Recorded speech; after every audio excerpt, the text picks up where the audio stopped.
Hanno bloccato, ci bloccarono i forconi, allora, il camion con le scene che andava a Roma, cioè gli attori arrivavamo 48 ore prima delle scene. Sì, che di solito succede il contrario. Però questa volta hanno garantito che non faranno del male alla Sicilia, ma faranno proprio una protesta per la Sicilia. Ne parleremo mercoledì. Seguiteci. Allora, che mi dice? No, dicevo, signor La Rosa, che pigliato un biglietto, questi treni, almeno i gradini sono troppo alti. Lei dice i gradini per salire? Per salire. Sì.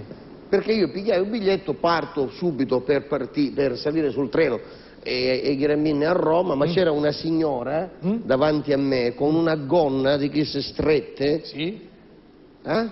Con i bottoni di dietro. Queste gonne con i bottoni di dietro, sì, le conosciamo. Cioè che già si deve camminare così, no? Sì. Sono un po' a tubo, un po' attillate, un po' a tubo. Non capisco un tubo io quando parlo di queste cose. Sono un po' attillate. Come fai a salire sul treno? E allora la signora con una mano si appoggiò alla maniglia e provavo, si girava un italiano in compito a dire scusi, un attimo. La signora era in imbarazzo. Sì, prego, signora. Cercava di spingersi con la mano, ma non ce la faceva, e allora pensò bene di slacciare il primo bottone. Certo, per agevolare la salita. Esatto. Lei spiega Pechino se ci spiega. E sbottonavo il primo bottone, ma non ce la faceva ancora. No. Io paziente dietro, fermo, che aspettavo, e la signora provando di nuovo ha sbottonato il secondo bottone. Sempre per migliorare. Per cercare sempre di migliorare, ma non ce la faceva. Sbottonò il terzo e non ce la faceva, sbottonò il quarto, disse basta signora, finero, bottoni non è più. No! Stava sbottonando i miei bottoni. Ma come erano i suoi? Sbottonava i miei bottoni, scusi. Ma roba, io pensavo che stesse sbottonando i bottoni della sua gonna. Non si fa, queste cose non si fanno. Io sono una brava persona, ma tu mi sbottoni i pantaloni. Certo. Basta, stendiamo un pelo veloce su questa cosa. Stendiamolo questo pelo veloce. Io salei. Salgai. Accanai. Oh, lo dica come lo sa dire. Qui ci voleva l'applauso siciliano. Accanai sul treno. Sì? Ora, signor La Rosa, non è che qua siamo bambini. No. Io che fa? Dice a parte che cuccetta, non capisce, dice la stessa parola, chi ha cuccetta? Una cuccianica, no? Come una cuccia? Perciò dico a cuccia, se già una cuccia normale è tanta, una cuccianica, con una mano la valigia, nell'altra mano un biglietto, ma calai. Non ci credo. Dico, la devo vedere sta cuccia. Cioè lei ha cercato la cuccetta pensando che fosse una piccola cuccia e si è messo così. E mi feci 4 vagoni, ma non vedevo niente. Arrivai al punto che mi mise a 4 piedi. Che disse, ma lei è vedere. Certo. Vuoi vedere che è infilato sotto qualche sedile? Mentre stavo camminando così, piglio mi sento tamburellare dietro le spalle. Tocchi. Mi girai, era uno in divisa. Appena ho visto, messo si disse, maresciallo, a disposizione.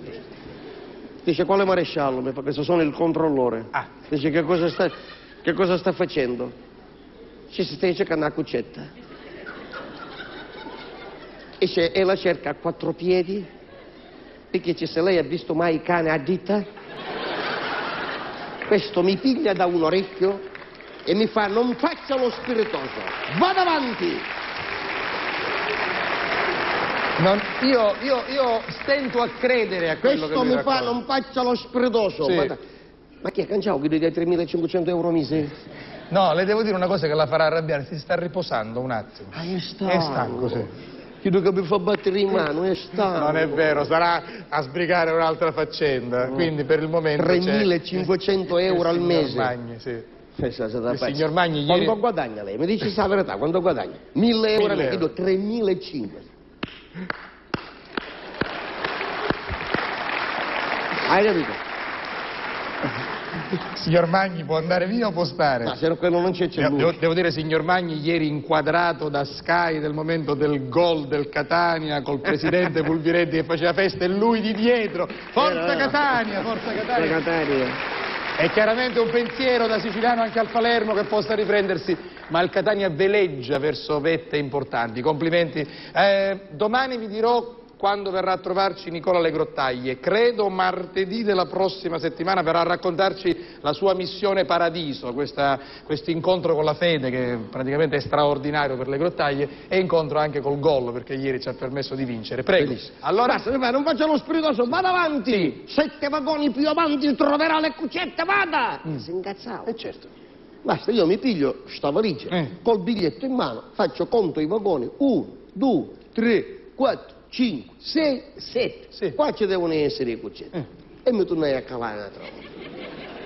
Era convinto che fossero piccole cucce, quindi... Camminando, Sì. ogni tanto alzavo gli occhi per non sbattere con le persone. Certo. E a distanza, che non ti vedo una donna appoggiata con la mano da parete do scompartimento, con un fianco, signor La Rosa, così, con una vecchietta vicino, che seppe dopo che era sua madre, era una signora, ma dopo non lo sapevo. E questa ma bella, donna bella, una bella signora, come ce la vuole descrivere? Delle cose che uno dice, ma io dopo me ne vai in ferie. Certo. Se mi devo prendere le ferie me le prendo lì. Certo. Com'era? Minigonna alla dolce vita. Minigonna alla dolce vita. Sì. Ballatoio con balcone fiorito, ogni vaso tanto. Sì. Con sisma tellurico incorporato. Eccoci. Come la signora parlava, ci ballava tutto il davanzale. Tutto gli ballava, tutto. Labbra così, truccatissima, profumata. E questa mentre io camminavo, che lei che non mi guardava a me, cioè guardava a me nella faccia e il biglietto che avevo in mano. Cioè io camminavo e questa guardava a me e il biglietto e a me e il biglietto. Attenzione che casca da su. A me e al biglietto. Lei pensi al biglietto, io penso. Come ci sto passando davanti? Come? Come ci sto passando davanti? Che verbo è? Come ci sto passando davanti? Che cos'è? Riflessivo. Benissimo. Perché io riflettevo. Bravo. Dissi, ci sto passando davanti a questa casa. Bravo, verbo riflessivo, vedi? Verbo riflessivo. Bravo. Come ci sto passando davanti, questa che non manco te lo aspetti, non tira un braccio a bloccare il corridoio. A me mi fermavo così. Così. No, così. Che cos'è? Un cannaroccio. Del braccio. Mi guarda in faccia, guarda il biglietto e mi fa, lei... Ida mia! Io muto! Quindi sfrontata. Mi fa, lei questa notte dorme qui con me. La tagliai e ti disse, e a lei cucciudisse. Questa mi fa, via, non faccia all'ognomo. L'ognorro.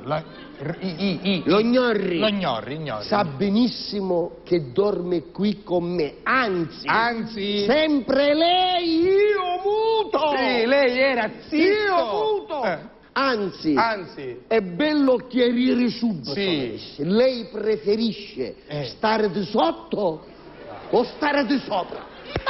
Beh, no ragazzi. Madonna mia di... Ragazzi, se voi applaudite, vabbè, ormai l'avete fatto, avallate queste cose. Lei preferisce stare di sotto o stare di sopra? E io dopo pensai, se ancora è parte da Catania. E come arrivo a Roma, i femmine che fanno? Mastropio. Io, signor La Rosa, sa, per questa cosa la cavalleria... Certo, lei è un galantuomo. Ci si guardi per me come è. O di sotto o di sopra. Scelga lei. Bene. Se posso scegliere io, preferisco stare di sopra. Ma scelga lei. Va bene. Questa mi guarda e mi fa, siamo fortunati perché io preferisco stare di sopra. Perfetto, mi siete... Tutto fatto. C'era la vecchierella davanti a noi, ci scusi, e Ida? Qui è. Certo. Dice, è mia madre. Stia tranquillo perché lei preferisce stare di sotto con me. Una famiglia consumata. Una famiglia perduta. Una famiglia persa. Certo, tutti sotto la... Anzi, a questo punto io devo fare, anzi, prego, si accomodi prima lei, si metta a suo agio. Agio, sì. Ora io dico, una femmina che ti dice, primo, lei questa notte dorme qui con me, secondo, preferisce stare sopra o di sotto, terzo, prego, si metta a suo agio, che può significare una cosa sola, cioè? Entrare in dos compartimento, chiudi la porta, 1, 2, 3, nudo. Oh! Così mi piacciono le persone determinate. Come mi fece mia madre. Sua madre l'ha fatto nudo? No, veramente ne esce la camicia. Dopo 2 minuti mi ha fruttato, ma ne esce la camicia. Va bene. Appena mi spoglio, giustamente per non fare brutte figure, mi tirai in bocca la panza. Giusto.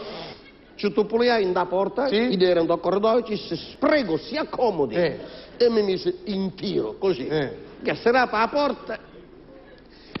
Cutrasivo prima? Chi?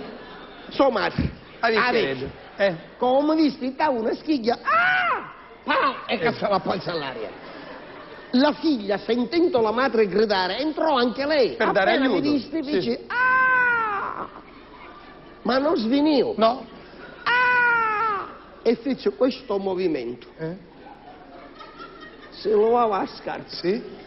Io pensai, si sta spogliando subito. Certo, subito, anche lei calda, focosa, immediata. Invece si leva a scarpa, con un movimento velocissimo del polso, agì al contrario, e mi occhiando un corpo di tacco da testa, tacco a spillo, che mi fece un burtuso da crozza profondo 3 centimetri. Che sono subito tanti. Dopo il botto che ha nella testa, che per si sensi un poco, non mi cominciava a chiandare pedate, pugna tempolate, con le unghie da faccia, pedate negli organi genitori. Che sono pericolose. Che le donne non possono capire. Questo è l'argomento da uomini. Non lo possono capire. Signora Rosa, i Paesi Bassi, lo sa perché deve andare un paese nani. Non ne potevo, io nudo, potevo scappare? Nudo? No. Mentre Ida mi picchiava, io cercavo di vestirmi. Ci stessi 15 minuti per vestirmi, pigliai 15 minuti di corpo in sicco. Come mi vestì? Ma chiappa la valigia, parto nel corridoio che correvo e chissà che mi assicutava, pareva la sorella di Mennea. Io corsi, 12 vagoni ho fatto per perderla. Come mi fermai che non avessi più, posai la valigia, ma affacciai dal finestrino, che il treno camminava, che tutto il panno mi quando il treno si muove fa così. Che là io finestrino per pigliarmi un po' di aria, manco passare 2 minuti, mi disse troppo le aria. Ma lei! Lei era ormai terrorizzato. Invece era il controllore. Che voleva? Che mi tagliava, mi disse, giovanotto, guardi che le mutande si portano sotto i pantaloni, non lo so perché. Può vestirmi che la premura ma ho messo i mutanni sopra. E allora di corsa me ne andai al gabinetto per cambiarmi i mutanni che i pantaloni. Do gabinetto do treno. Provateci. Che è piccolo ed è in movimento. Vivo per miracolo. 3 volte vedo un peccare in docetto, 3 volte. 3. E da sotto si vedono i binari. Così. Che avventura, che avventura. Il signor Litterio Scalisi. Enrico Guarneri. Allora pubblicità e poi andiamo a chiudere la puntata.